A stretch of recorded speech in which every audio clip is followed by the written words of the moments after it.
Let's jump right into bee biology. I'm excited about telling you guys about bee biology today, honeybee biology. And you don't have to know everything to be a really decent beekeeper. But the more you know, the more you'll enjoy your bees because you'll have less questions and less panic mode and less panic times when you go, I don't know what's going on. What is that? What is this? What does that mean? What do I do now?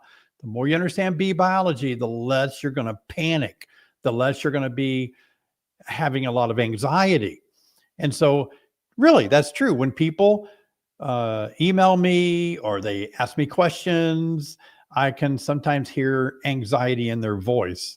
And I'm disappointed to think, oh no, somebody's letting bees bring about anxiety. You know, that's not what bees are supposed to do. They're supposed to be calming. So understanding bee biology is going to help us a lot.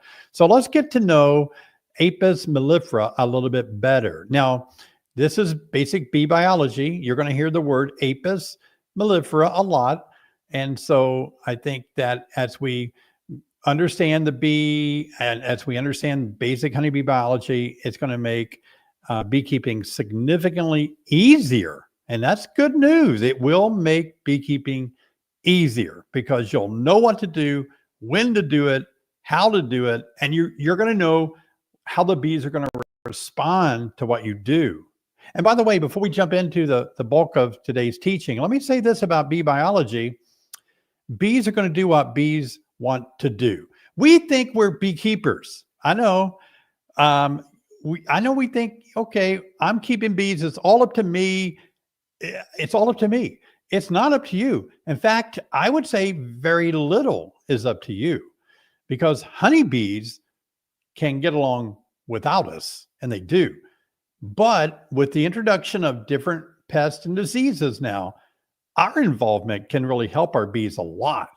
But if you take away like the Varroa destructor, small honey beetle, if you take away the pests and diseases, honeybees are quite capable of doing what they need to do without us even helping them out.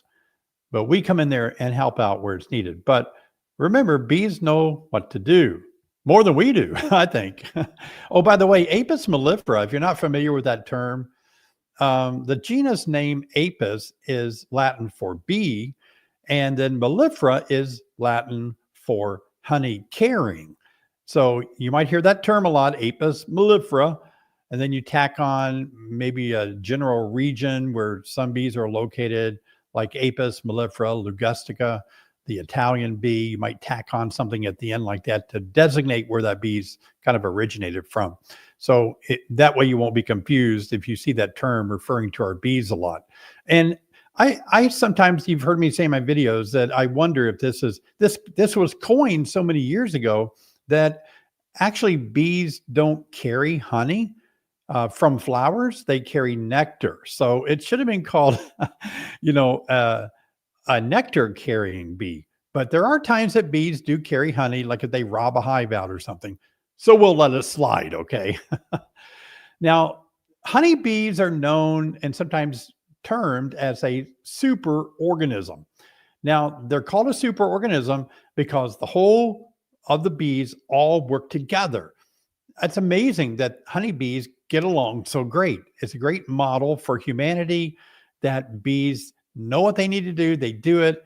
They don't mind just being crowded together and working hard to get a job done. And that's why they're called a superorganism. One bee, it's just not capable of doing hardly anything at all. One bee alone, if you took a bee and put a bee by itself in your jar with holes in it and a leaf in there and some honey in there, it's not going to live that long.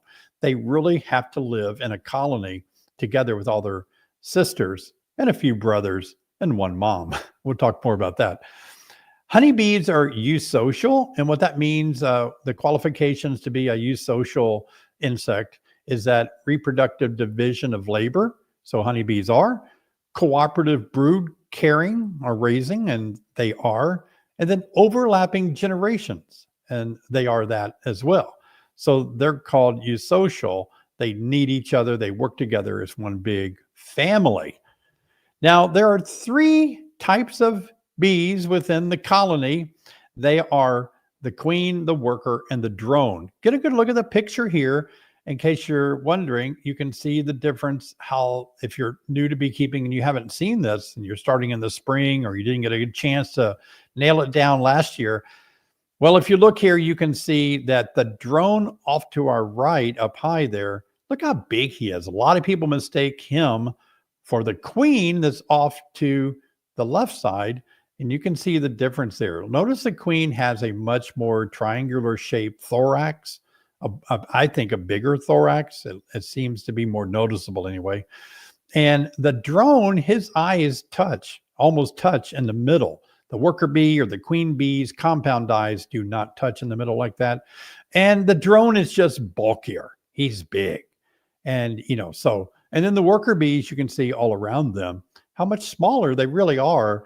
But it is hard, I know, when you get into the hive and you start looking around to find your queen or see if you have some drones yet. Boy, if that's your first time to look at a frame, it is very, very challenging. You're looking through the net of your veil. It's sunny, you're sweating, and it's not as fun as it is looking at pictures on the internet. So, but you can get a good eye there. That's going to help you a lot. Now, the queen is very unique. There's only one queen per colony. Now, as soon as I say that, somebody's going to say, no, there can be two. That's right. There can be two, and there can even be three. But it's very unlikely to have more than one. Most colonies consist of one queen, but there can be more occasionally, and sometimes they get along, but usually only one rules the colony. And usually she is the only reproductive female. And why I say usually is because in rare circumstances, you can have your workers actually lay eggs, and they're drones, of course, because workers don't mate. They're not fertilized. They would never be fertilized. So they produce male drones. So, but to me, that's not really reproductive. I mean, it kind of is, but it's not, sort of, because it wasn't fertilized. But we'll just say, that she is the only reproductive female in the colony. Excuse me. She lays between 1,000 and 2,000 eggs a day. And got water all over me. She lays 2,000 eggs a day during the season when it's incoming nectar, spring, beautiful, and she can really go to town laying eggs. But usually we average it out about 1,500 eggs a day. And of course, in the wintertime, late fall in the winter, you'll see that your queen's not laying much at all. She's laying some all winter long, and we need her to lay all winter, but she doesn't lay that much in the wintertime.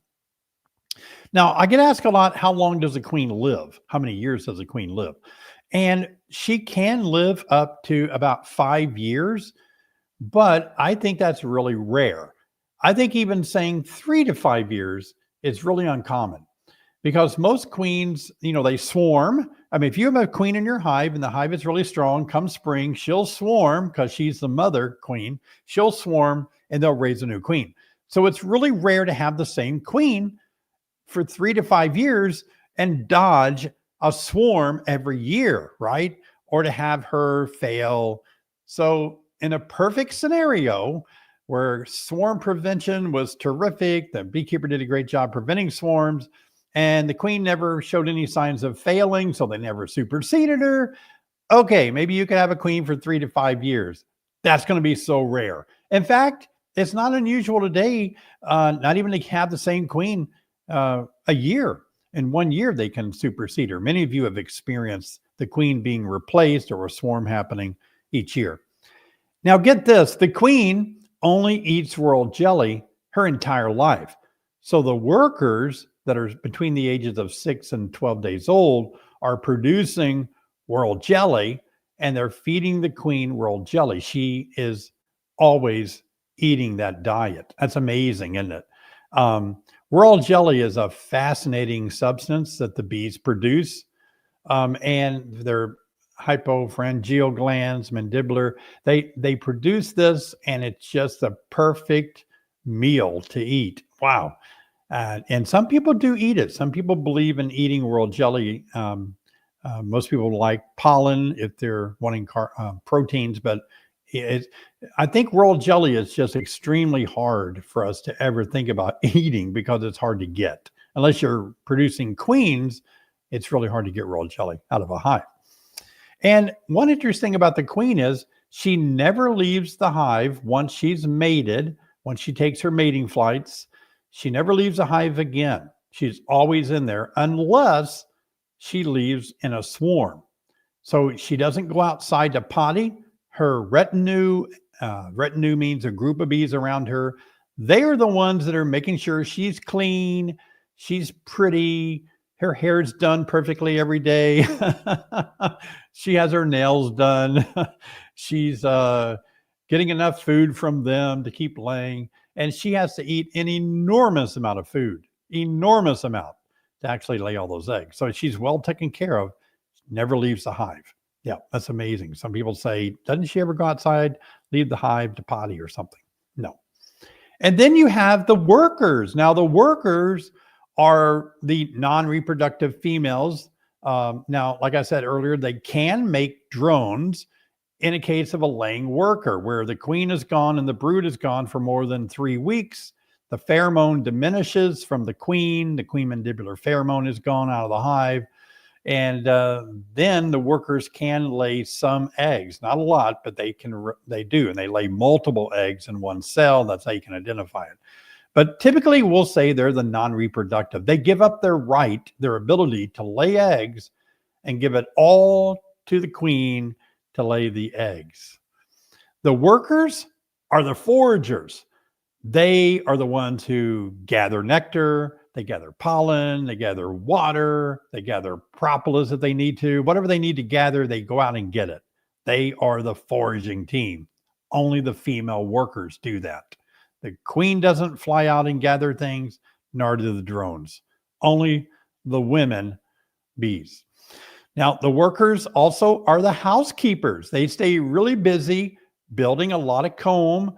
They keep the whole hive clean. Try it someday. Take a blade of grass and while you're inspecting, lay it on the top of a frame. Then when you're done, put the hive back together and just sit and time it and see how long it takes for that blade of grass to come out of the front entrance. It will not take long at all. I would say it would be out within 3 minutes. That's how good they are at cleaning things out of the hive. They're housekeepers, comb builders, they keep it clean. And of course, they carry out bees that die in the hive as well. Now, the other thing is the workers are the ones that raise all the young. They have to feed the larvae and they have to keep the larvae warm. So they're always taking care. They don't have to do much for the eggs, but they do have to feed the larvae. They have to keep the pupae warm and incubate it. And one of the things that we all know real familiar is that the worker bees are the ones that guard the hive because the worker bee has the stinger and they can sting anybody that's messing around and causing a big commotion trying to steal their honey or something. Not you, because they know you, they like you hopefully, and you have a smoker and protective gear. But if an insect showed up like a yellow jacket or a wasp, they're going to go to war with that. So the worker bees are the guards too.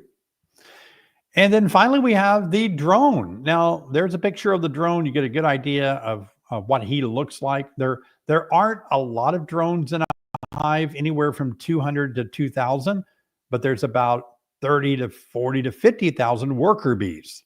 One queen, 30 to 50 worker bees, and then 2 to 2,000 drones. I always like to see some drones in my hive. That means the hive is really healthy. They want to produce drones. So I do like seeing drones. Now get this, drones, they do not do any of the work in the hive. No work at all, people. Drones do nothing. Well, they do something. They have one job. That one job is to reproduce with virgin queens. That's their only job. Nothing else. They don't gather pollen, nectar, water. They don't even use they don't have a stinger. So they can't even defend the colony. They do nothing. They just go out and mate. And if they succeed, they die. If they don't, they come back to try a different day. They, as you can see here, like I said, they have larger eyes, bulkier body.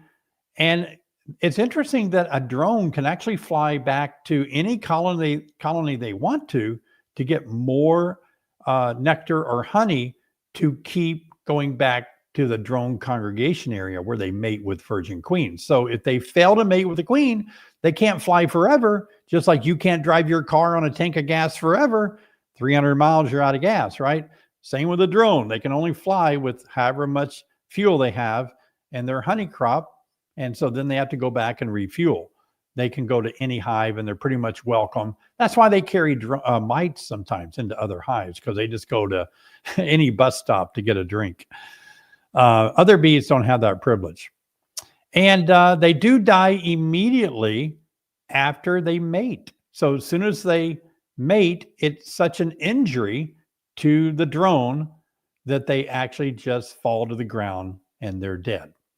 So they kind of have a good life for a while, but they do a lot of hard work. They do a lot of flying, and then their life ends abruptly if they're successful. So yeah, that's the drone. So those are the three types of bees that we see that we have in a colony. And I wanted you to know that's the basic things that the bees do in a colony. Oh, and by the way, the drones don't overwinter with the colony. You might see a few in there, but no, it's rare. Most of the drones are kicked out in the fall, and that's when new beekeepers panic because they see a lot of dead bees outside their hive in the fall, and they say, oh my gosh, my colony is dying. This bee is all out in the front. The workers don't want them to overwinter, that they don't need them. They can raise more in the spring. They're not raising any queens. And so they always like to get these drones raised before they start raising queens. And so that's unique to the bees as well. And so it's interesting when you start understanding these different features of each of the types of bees in a colony, you can better understand bees altogether. All right. Oh, you don't need that, do you? So get back over here. All right, so we'll keep digging into more bee biology, particularly in how it works in the hive and how it relates to you as a beekeeper when you do inspections, when you try to expand, and what bees are wanting to do, and then how we actually are the beekeeper. We actually let the bees do what they want to.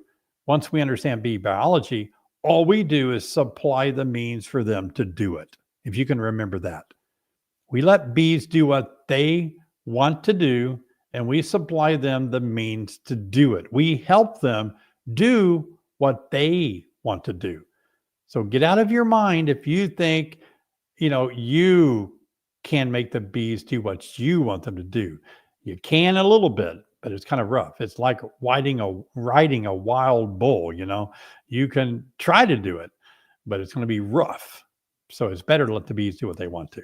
All right. Good. Glad you guys soaked up some bee biology. And if you have any questions on bee biology, you can leave them in the comments, but you can ask any questions that you want to tonight.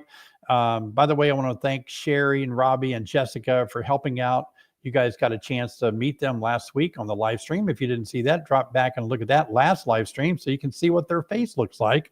They're great people. So I appreciate them helping out tonight with all of the comments and everything. A little bit later, we're going to have spin the wheels, so don't go anywhere.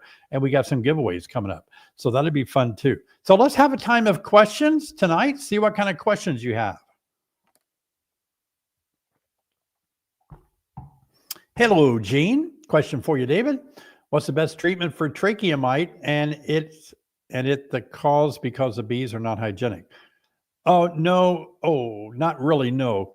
Trachea mite, there are designated treatments for trachea mite. I'm not going to get into that tonight. But I will say this, that several of our varroa mite treatments are very effective also at killing trachea mites.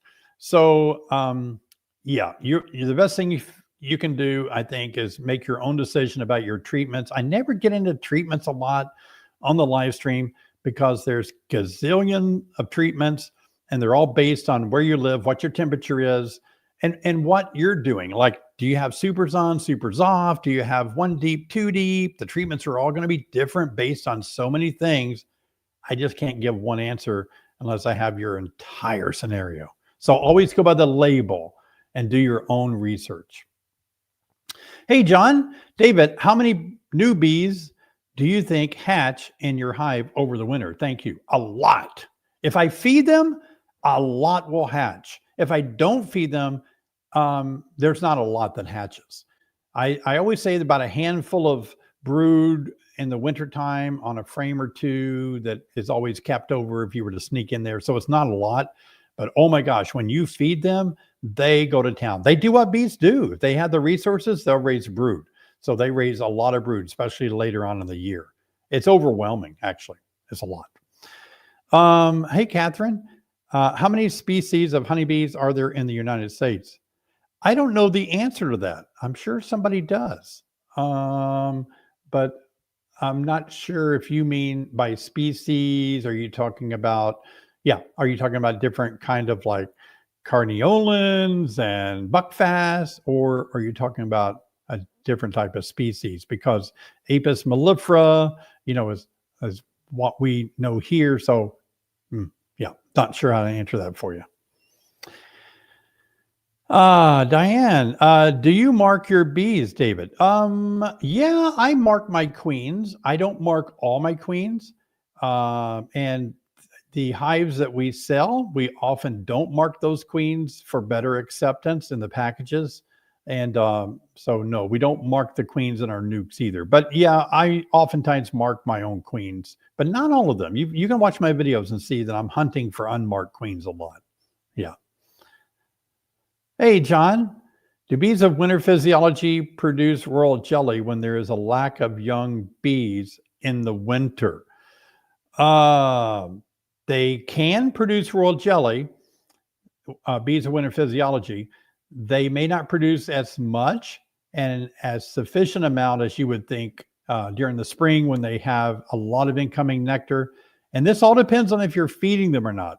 Now, feeding my bees with my winter bee kind boards that we're going to give away in a minute, when I feed my bees my winter bee kind boards, they produce a lot of brood, and that brood hatches. So when they're producing that brood, it goes from the egg to the larvae, and in the larvae stage, they have to feed an enormous amount of royal jelly that they can only get as young bees if they consume a lot of protein and carbohydrates. So the answer to that is, if you feed them, yes, they're going to make a lot of royal jelly, and they'll feed that brood. If you're not feeding them, they'll back down on it. The bees are pretty efficient on not wasting materials or needs to make things. Hey, Jana, if the queen needs replacing, do the other bees kill her? Yes. As soon as they see, long before you notice it, they will see something's wrong with the queen. They will notice something needs to be done. Not always. Sometimes you can have spotty brood and they don't ever replace her. That's discouraging. But yeah, if she has a flaw in her anatomy, or if she does start laying more drones, for example, more unfertilized eggs, they'll be right on the job to get her replaced. Yep. Oh, hey, Judy, thanks so much for becoming a YouTube member. I appreciate that. I have a membership on my YouTube channel. If you guys ever want to click on join and become a Beak Squad ambassador or a Beak Squad nectar novice, that'd be great. We have Zoom meetings quite often with our team. Okay, Jana, do the bees clean the mites off the queen? And if so, why don't they clean each other and get rid of those mites? That is a very good question. I like the question a lot. They do a little bit. And let me just say a little bit, because the mites, the viral destructor mite, is pretty good about crawling around and hiding underneath things on the bees, underneath the bees. So it's very hard for those, for the bees to get them. They don't sit in one spot and just wait to be picked off like a tick on a dog. They move fast. They move around all over that bee. So they do not do a great job at cleaning. We use the word hygienic, but that's more geared toward bees detecting something in the cell and then bringing the mites out of cells. But they can clean them, but it's not enough to really control them. Why do winter bees live longer? Winter bees live longer because that is genetically, instinctively, how bees are raised in the fall. They are raised with a different type physiology. They don't work as much in the fall, like there's nothing to forage on. They don't work themselves to death. They are wired to last. That's all it is to it. And they're basically the same, but they just have the ability to put everything into a slow motion kind of a state rather than go through their continued division of labor quickly like they do in the spring. They can stretch that out really far, 4 to 8 months during the wintertime. That's amazing. Carol, thank you for becoming a YouTube member. I was in my hive yesterday to remove the Viroxan strips and check the hive alive fondant. One hive fondant had a bunch of dead bees. It was also liquidy, Tennessee zone 6. Why?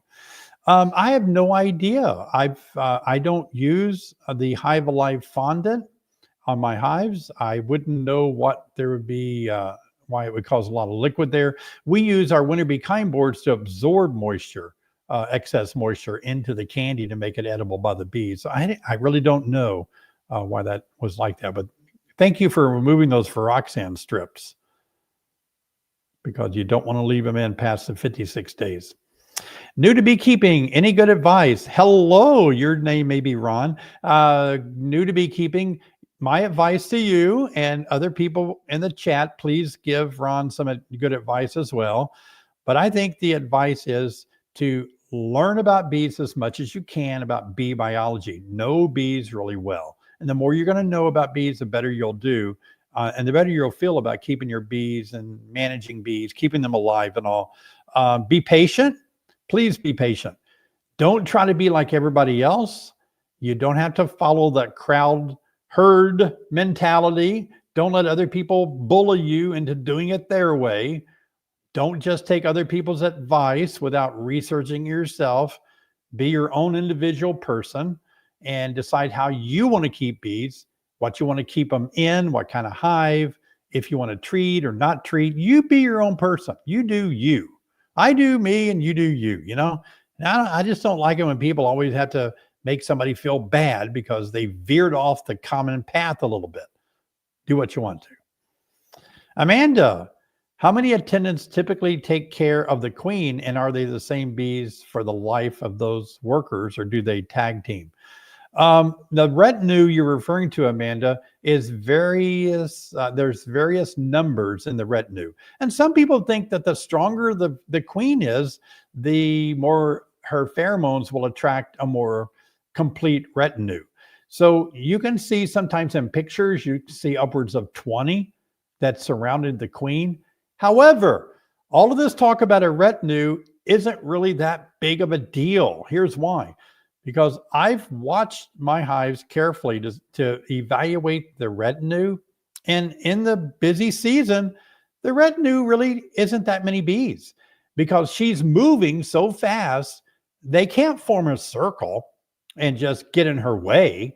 They're cleaning and feeding her on the move, on the run, you know? It's like a marathon runner. They hold those those cups of water for you. When you run past, you grab a cup, you keep running. So you won't really always see it unless she stops for a minute. Like she does stop sometimes and takes a break. And those bees do come and go. They're not the same bees. They will tag team that. They'll age out too. They can only be 6 to 12 days old. Okay. Hi, David. How do you replace winter bee kind board? Do you have bee? Oh, if you have bees stuck on the underside, swift bump or gentle remove with the hand or hive tool. Yeah, that's a good question. What I do, if you bump it, some of the existing candy could fall down and be in your way. You just pick it up and move it. Brushing them off with the brush works really well too, but the bump method, anything goes, whatever it takes to make it happen. Cowboy up and get her done. That's right. Yep. I've bumped them a lot to get the bees off of them. Is mountain camp method effective for you? Mountain camp method can be kind of many different variations of what that means, but usually it means taking a brick, a candy brick or a sugar brick or just table sugar and pouring it sometimes onto your inner cover at the top, letting bees go through the inner cover hole or some kind of hole to get to that table sugar. My opinion of that is it's not as effective because the table sugar is crystallized sugar. And so it takes a lot of moisture to actually make it where bees can eat it through their straw, their proboscis. Some people probably think it works, but you have to always realize if it's really hard like that, bees may just be getting rid of it, not consuming it. They would rather it be a little more liquidy. But it might work for some people. Works for you, do it. I'm getting bees soon for the first time, and I'm wondering if putting the hive in full sun will help control the mites. I don't want them to get too hot. No, I'm afraid, unfortunately, putting bees directly in the sun will not have any effect on the viral destructor mite at all. No, it does help with small hive beetle.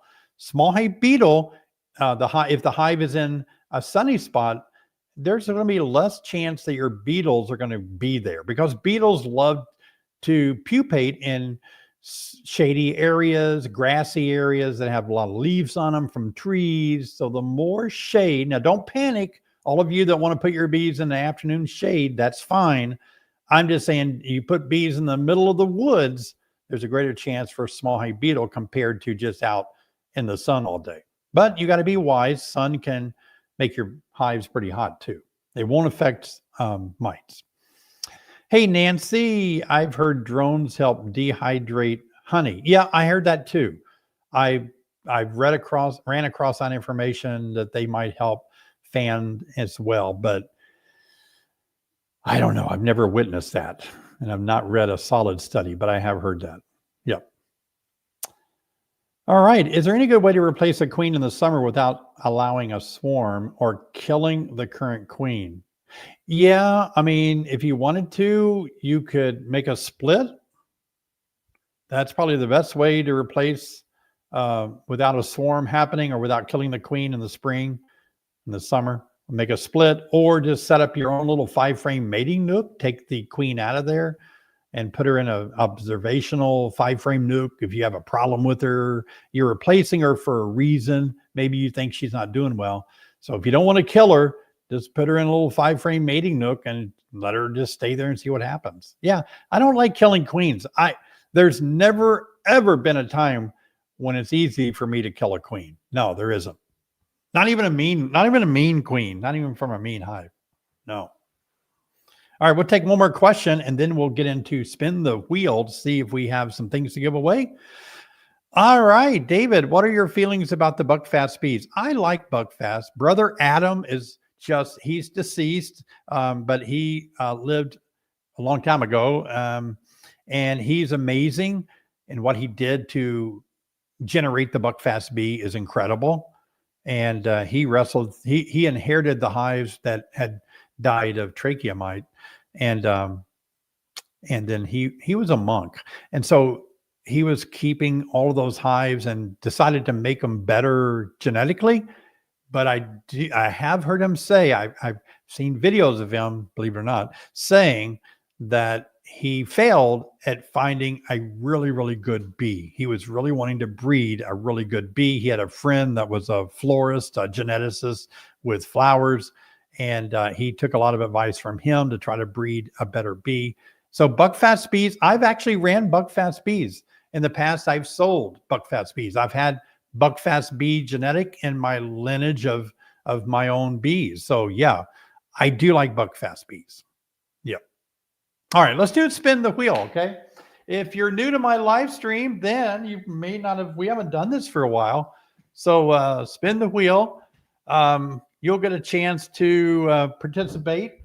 It can land on a special phone call. So if you, how would we do that? I don't know. I'd have to think about that. But if it lands on that, we'll have to, if it lands on special phone call, we'll do a giveaway, Robbie, and then somebody would just win phone or something. And then we have a safety tip coming up. If it lands there, these little Beak Squad stickers means it's going to be a giveaway. So we have a chance to win some giveaways. I've got guess the item, tools of the trade, and a crazy bee story. And a 30-minute Zoom, the same thing, Robbie, on that. It'd be hashtag Zoom or something like that too. So you ready to play Spin to win? Spin the wheel. All right, let's see where it lands. It's always fun, isn't it? I like this. Oh, it's spinning a long time. Somebody must have oiled the bearings in there.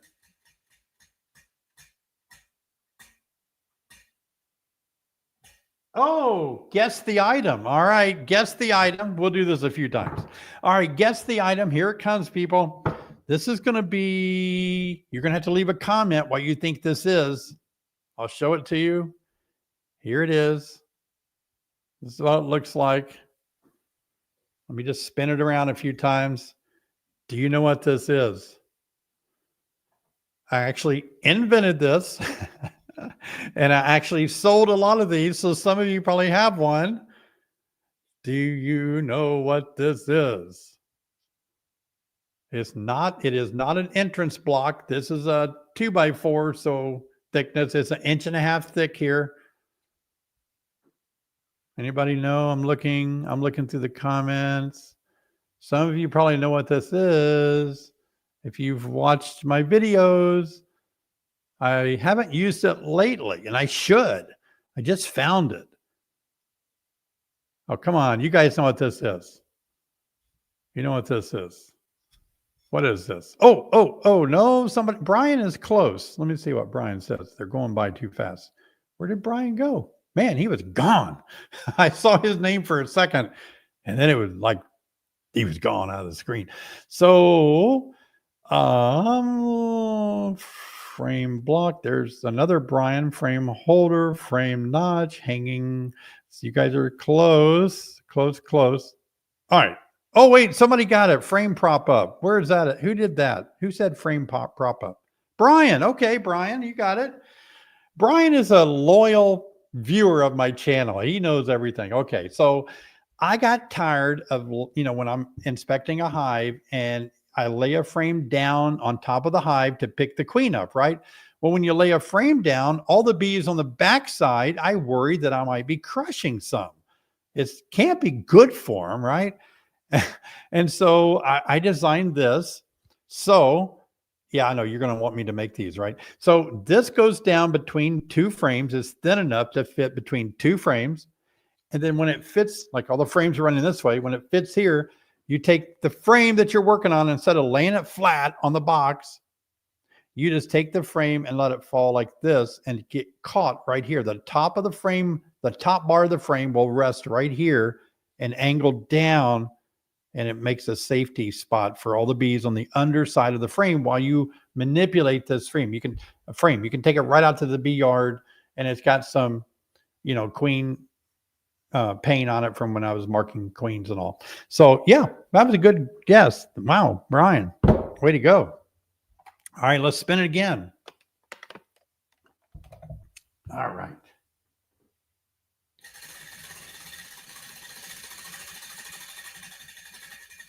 Here we go. It's still going around. Come on, it needs to win on a giveaway. Okay. It is a Zoom meeting. Somebody gets to spend 30 minutes with me on a Zoom call where we can just sit and chat about bees, and I can answer all your questions. So what we're going to do, if you're going to be the winner of this 30-minute Zoom call, you have to be able to navigate Zoom. I can't take you through that part, but if you're pretty handy with Zoom, I'll set it up and I'll send you an email once you win. And then we'll work out a time that works for you and me. And then we'll sit down for 30 minutes together and we'll talk about bees or anything else, I guess, if you want to. 30-minute Zoom call. So what you're going to do is leave a comment, #Zoom. And then we'll spin on the technical side of things. We'll have a giveaway on the inside of our giveaway here in just a second. We'll give you a chance if you want to participate in just me and you, nobody else, two people, me and you on a Zoom meeting. So #Zoom in the comment section, and then we'll have a fun Zoom meeting. I've had that on the spin the wheel for a long time, and nobody has ever won that. I've always wondered how that would work out. So this would be fun to try it out. #Zoom. You spend 30 minutes with me on the computer. This is not a phone call. This is a Zoom meeting where we see each other. You'll have to do your hair that day. No, you won't. I don't care. I probably won't do my hair. I'll brush my teeth. How about that? I'll use mouthwash. I don't want to have bad breath on a Zoom meeting. I'm kidding. All right, Robbie, hashtag Zoom. Let's see who's going to win the Zoom meeting today. That looks funny. Robbie's going to figure something out here. All right, that's going to be fun to see who will win the Zoom meeting. And I'm back. Yeah. The other things are going to be fun. We do have a couple of giveaways, so don't go anywhere. Let's see what Robbie's going to do here. I see it coming up. There we go. Now he's got it. Robbie's on the ball. He's a sharp cookie. He ain't bad. We're going to keep him around. All right, who's going to win the Zoom meeting? I don't have to be anybody I know. Doesn't really matter. Let's see. Robert Quinley. I can't say that I know Robert, but I think he's a subscriber. I see his little subscribe button.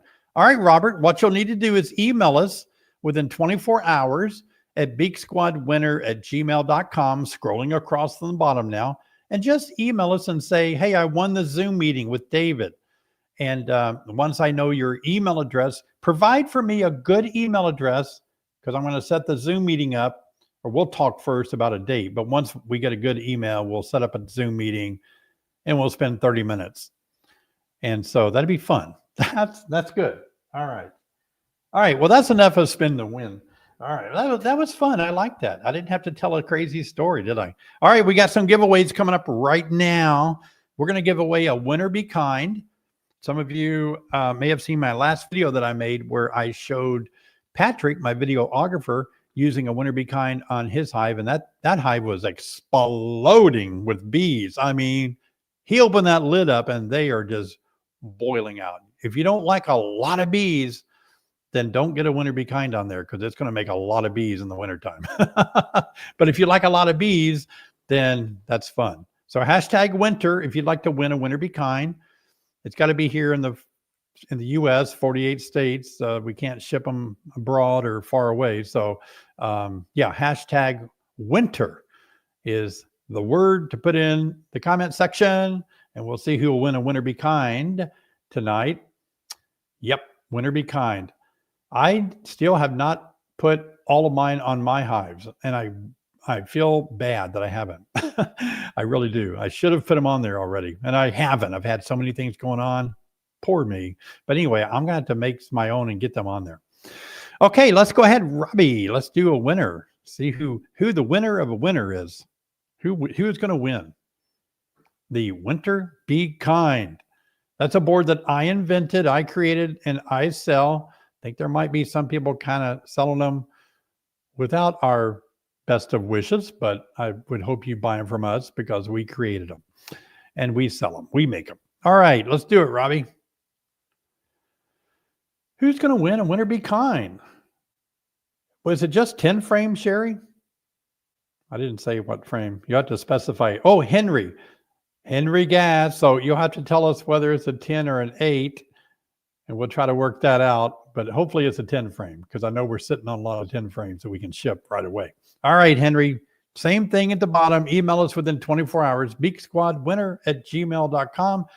And I have one more giveaway. One more. What's it going to be? Here it is. We're going to give away a copy of the book that Sherry and I wrote. It's going to be good for you guys that are starting in the spring. Backyard beekeeping, everything you need to know to start your first hive. Hashtag book. All right. Authors at the bottom, David and Sherry Burns. A lot of people think that I wrote this book. I did not. I wrote half of it. Sherry wrote the other half. She wrote all the good stuff just like I did. She's brilliant. She does a good job. And so we'll autograph this book for you as we ship it out. So it is a book. A publishing company approached us, asked us to write it, and we did. We wrote this book. They gave us 6-week deadline to write this book. Yeah. So we pumped this book out 6 weeks, got it all ready. So I hope you win tonight the book. Some of you already bought it, and some of you own it. Thank you for supporting us with our book. I appreciate that. I appreciate it. And maybe you already have it, but if you don't need 2 copies, maybe you can give one away if you win tonight, if you're trying for it. Okay. Hashtag book if you want to win a book tonight. Let's try it. This is our last giveaway. Fingers crossed for everybody. Man, you guys are doing good. Let's see who will win it tonight. Thanks for being here. We have a really strong crowd tonight. You guys are loyal. I thought it would really be a lot less people here because of the day after Christmas. So thank you guys. I appreciate your being here. Really do. All right, here we go. Thanks, Robbie, for getting the giveaway going. I got snagged on Matthew. Oh, Rick Block, another subscriber to my channel. Well, there you go, Rick. You won the book. The routine at the bottom. Be sure and email us 24 hours, beaksquadwinner@gmail.com. I keep seeing a lot of super stickers coming in tonight. That means you are supporting the channel. You're supporting the live stream. And I want to thank you for that. I saw a lot of them tonight. And if you didn't get a chance to donate, you can always donate on our website at honeybeesonline.com. Sometimes people say, they watch me on YouTube and they say, David, do you have a website? Well, yeah. I mean, it's on every YouTube somewhere in my YouTube video or in the description, honeybeesonline.com. You can always go there. And so if you want to make a donation, you can go to honeybeesonline.com. And there's where you can donate for a live stream, because I know it's a little complicated sometimes on YouTube here. But thank you guys for all the donations tonight. That was great. All right, we have time for some more questions. Excellent. Let's see. Oh, David, what does it cause for K-wing? Yeah, K-wing is usually a result of the virus, deformed wing virus. Can be also the trachea mite, can damage the spherical area where the wing muscles go, and it can actually damage how the wing muscle operates, and it can cause the back wing to slip in front of the front wing. So some people think K-wing can be a virus. Some people think K-wing can be a spherical damage, a muscle damage. So it's the thing about K-wing is that it is different than deformed wing. Deformed wing looks like somebody took a cigarette lighter and singed the wings of the bee. K-wing is when the wing looks like a K on one side. Yep. Teresa, I have a top bar hive that isn't a standard size. The hive box is falling apart. How should I transfer the bees to a new box? Yeah, well, that's tough. I've ran top bar hives before too. And they are unique. They're only top of a bar. That's all there is to it. You're going to have to, the only way to do it correctly, Teresa, I think, is to make another hive, same size, just like the one you're running, so that you can transfer that same size frame comb over into the new box. That would be the safest way to do it. That way, everything matches. I know it's a pain in the butt, but I think that's what I would do. Yeah. Oh, you know what? Let's see. Beak meat. Robbie, that was canceled. The beak meat was canceled. Yeah. They were not able to pull that off. So they notified me. So I won't be going to Wisconsin in January. Yeah. All right. Are there any smells that I should keep off my body when working my hives? Now, a lot of people think banana is the similar compound as in the alarm pheromone. So a lot of times we say don't eat bananas because it smells like the alarm pheromone. It might trigger bees, but other people say they eat bananas and no problem. So might want to stay away from bananas. I always say this when I teach my basic classes: don't smell really bad when you work your hive. Don't have body odor. Don't crawl out from underneath a diesel rig with diesel fuel all over you and then work your hive. I don't think it's going to cause the bees to panic or anything, but here's my take on it. And by the way, don't go in and take a shower and put all gardenia perfume on and everything. Don't go to the other extreme. Smell like nothing. Have no smell to you at all. That'd be the best thing to do. Smell neutral. Some of you may never have smelt neutral before, If they say that if you smell yourself, other people have been smelling you for 3 days. So give you that little tip. From Wisconsin, I've got one hive with the winter bee kind and noticing a good amount of bees at the opening on the winter bee kind during or even during freezing temperatures. Is that normal? Also, bees flying onto snow rip. Yeah, that's all very normal activity. Bees love to stay up there by that opening. They're consuming the candy and they'll either, I've even seen them stick their behinds out and go to the bathroom on the front of your hive to relieve themselves. And yes, some of them are nearing the end of their life and they'll just fly out to the snow. That's really normal stuff. Absolutely. Yeah. Patrick showed that on his video last week. When he approached it, when he got kind of close to the hole, you could see bees almost out of it a little bit, but just walking around. Hi, David. Where do you see beekeeping 50 years from now? Oh, that's a good question. 50 years from now, I think we'll be a lot smarter in controlling the viral destructor. I think we'll have better treatment plans. There's a lot of stuff on the almost on the market now that looks promising to help control viral destructor.